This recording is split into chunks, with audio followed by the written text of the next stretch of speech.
Artificial intelligence needs data centers, and data centers need millions of liters of water every single day. Singapore wants the AI, but it does not have the water to cool the servers. So just across the strait, Johor is doing the drinking instead.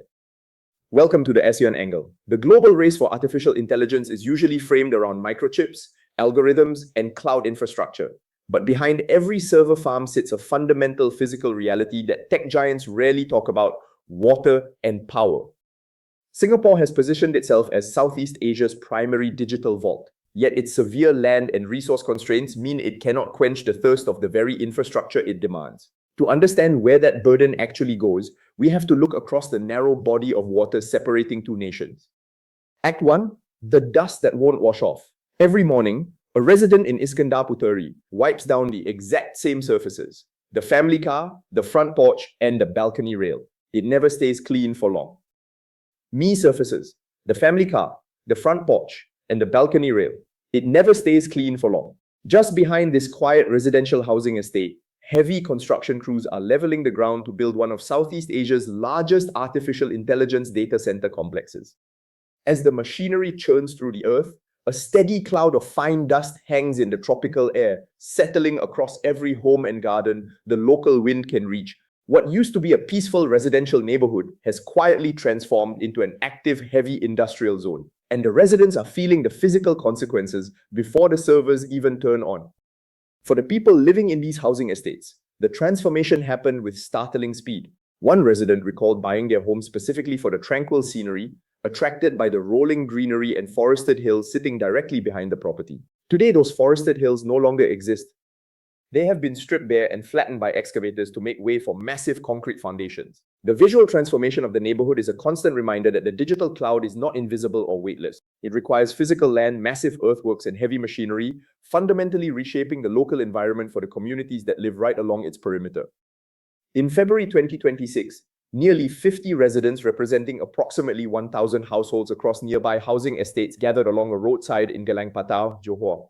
They came together to voice their growing frustration over the relentless construction noise, airborne dust, and environmental impact. It marked what many local observers consider Malaysia's very first public protest directed specifically against the data center development.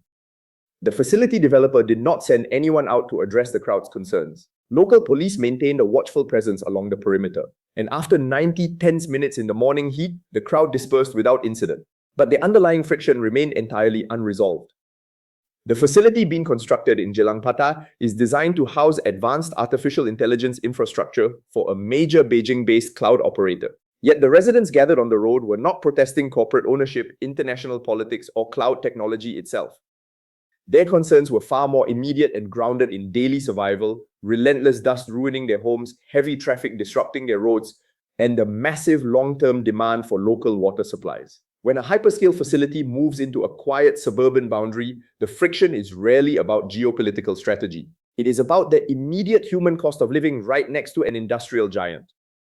That 90-minute protest in Gelang Patau was simply the first visible crack in the surface, a brief public flashpoint in a rapidly expanding industry. But behind that localized dispute, a far larger economic force was already reorganizing the entire region. To understand why a quiet residential neighborhood in Johor suddenly found itself hosting hyperscale server farms, you have to look just a few kilometers south across the narrow strait, where a deliberate policy choice made years earlier set this entire domino effect into motion. Act 2. What Singapore decided not to build. Between 2019 and 2022, Singapore enacted an explicit moratorium banning all new data center construction across the island. As a small, densely populated city-state with severe land constraints and no natural freshwater lakes, Singapore realized that unrestrained expansion of server farms posed a direct threat to its national resource security. Permitting every cloud provider to build facility after facility would have handed over a disproportionate share of the national power grid and freshwater supply to computer servers, forcing the government to draw a firm boundary to protect public infrastructure. When Singapore finally lifted its moratorium, it did not reopen the door to unrestricted growth. Instead, it introduced a highly selective, sustainability-gated approval system. By December 2025, Singapore released just over 200 megawatts of new capacity. But that allocation came with stringent operational conditions. Operators had to meet strict power usage effectiveness benchmarks, prove green building certification, and source at least 50% of their electricity from verifiable low-carbon energy. Singapore made it clear that only the most efficient, highest value digital workloads would ever be permitted to occupy its limited domestic grid. This strict rationing created intentional domestic scarcity. Across Southeast Asia, explosive demand for artificial intelligence computing and enterprise cloud services now requires thousands of megawatts of power. By capping its new releases at just 200 megawatts, Singapore deliberately created a bottleneck, leaving hundreds of megawatts of commercial appetite completely unfed. Global tech firms and hyperscale operators eager to deploy server capacity in the region found themselves standing outside an intentionally narrow door, forcing them to seek alternative geographic locations nearby that could accommodate their massive power and land requirements. Just across the causeway, the Malaysian state of Johor possessed the single asset Singapore lacked: abundant, available land. Johor offered cheap industrial acreage, direct high-speed fiber cross-connections into Singapore's submarine cable landing stations, state tax incentives, and a co-developed economic zone. What began as regional spillover quickly transformed into an unprecedented industrial boom. By mid-2025, Johor's data center pipeline soared to roughly 5.7 gigawatts, attracting nearly $42 billion in cumulative digital infrastructure investment and turning the state into Southeast Asia's fastest-growing digital hub. This geographic division created a distinct regional hierarchy. Singapore retains the most lucrative, efficient, and greenest tier of the artificial intelligence boom, focusing on corporate headquarters, high-level research, software engineering, and financial technology. Meanwhile, Johor absorbs the physical weight of the industry. The land-hungry, water-thirsty, power-intensive server complexes that Singapore chose not to build on its own soil. Singapore curates the strategic brain of the digital economy, while delegating the heavy, resource-draining physical body directly across the border to its Malaysian neighbour. Act 3. The water nobody budgeted for.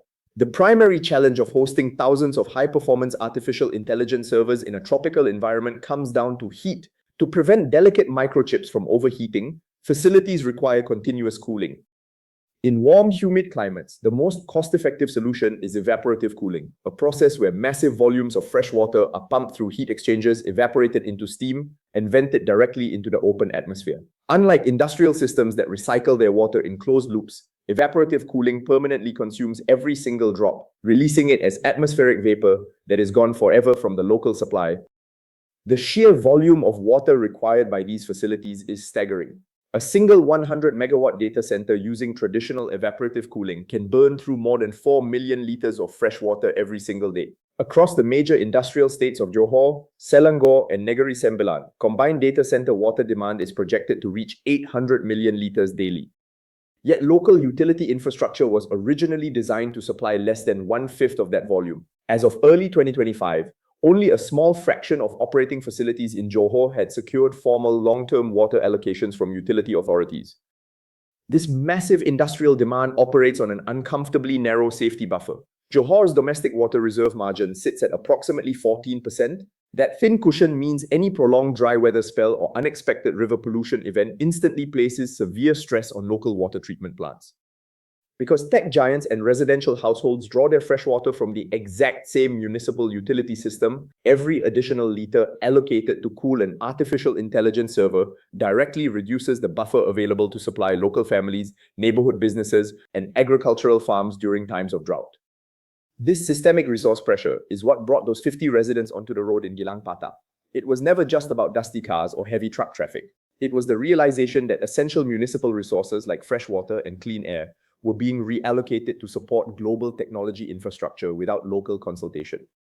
When everyday citizens see their surrounding landscape cleared and realize their residential water supply shares a pipeline with a multi-gigawatt server farm, public friction becomes inevitable. Everything else you see happening on the ground is simply the physical construction following the money. Act 4. The state that started saying no.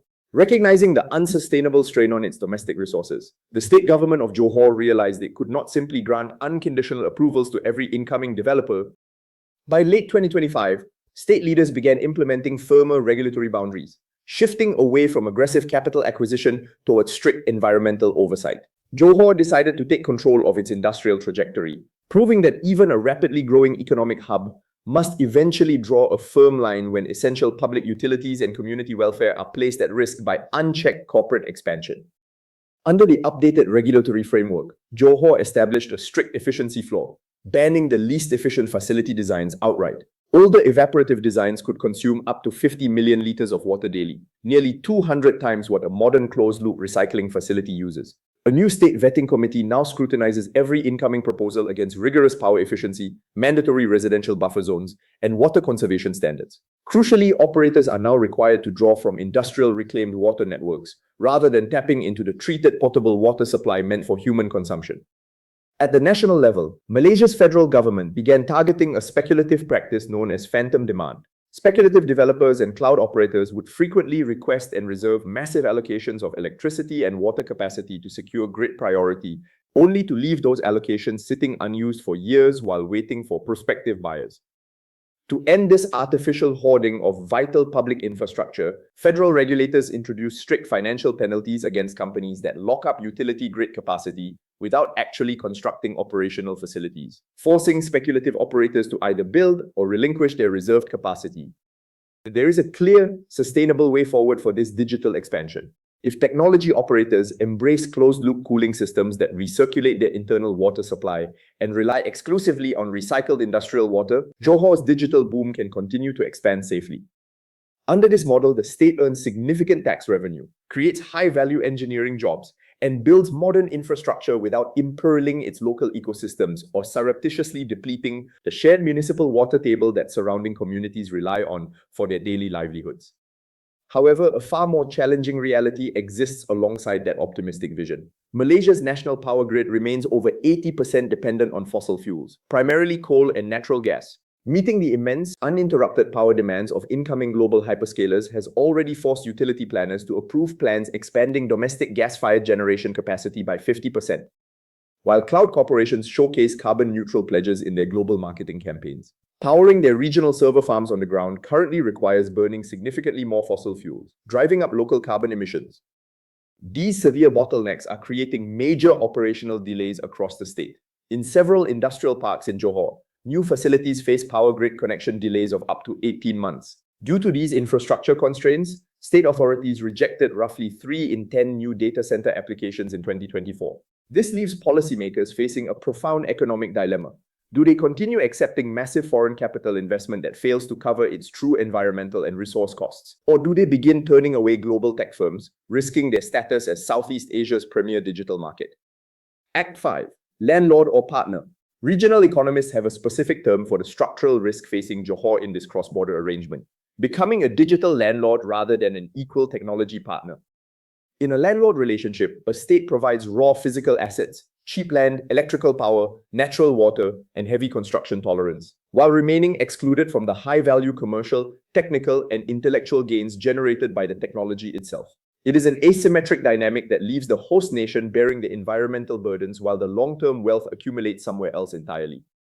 The contrast across the causeway makes this division starkly apparent. Johor absorbs the heavy physical footprint, massive acreage, heavy grid loads, millions of liters of daily water consumption, and endless construction dust. Meanwhile, Singapore retains the elite intellectual layer of the artificial intelligence boom, software engineering, proprietary algorithm research, corporate headquarters, venture capital, and executive decision-making.